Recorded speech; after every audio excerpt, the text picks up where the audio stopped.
Anakapalli rural పరిధి Koppaka ZPH స్కూల్లో children's day సందర్భంగా హ్యూమన్ రైట్స్ కౌన్సిల్ ఆధ్వర్యంలో మెగా మెడికల్ క్యాంపు నిర్వహించారు. ఈ కార్యక్రమంలో రాష్ట్ర హ్యూమన్ రైట్స్ కమిషన్ కార్యదర్శి శ్యామ్ ప్రసాద్ మరియు రైటర్స్ అకాడమీ చైర్మన్ లీడర్ దినపత్రిక సంపాదకులు వెల్లూరు రమణమూర్తి, స్కూల్ చైర్మన్ పోసూరు మోహన్ రావు పాల్గొన్నారు.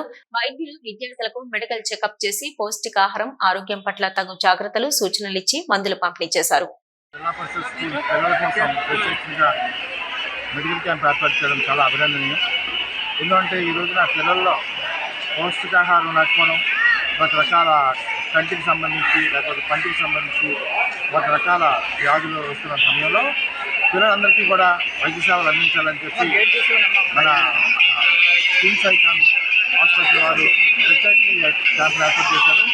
దాదాపు నుంచి కూడా 400 మంది పిల్లలకి మొత్తం అన్ని రకాల చికిత్సలు చేసి అన్ని టెస్టులు చేసి ఎవరికైతే ఇబ్బందులు ఉన్నాయో వాళ్ళని గమనించడం కోసం, గుర్తించడం కోసం ఏర్పాటు చేశారు. నిజంగా వారికి చాలా అభినందనీయం. ఇటువంటి కార్యక్రమాలు ప్రతి స్కూల్లోనూ కూడా జరగాలి. ప్రతి స్కూల్లో ఎందుకంటే పిల్లలకి వాళ్ళకి ఎంత అనారోగ్యంగా ఉన్నా వాళ్ళు చెప్పరు. వాళ్ళ తల్లిదండ్రులు కూడా అతను శ్రద్ధ తీసుకునే పరిస్థితిలో ఉండదు.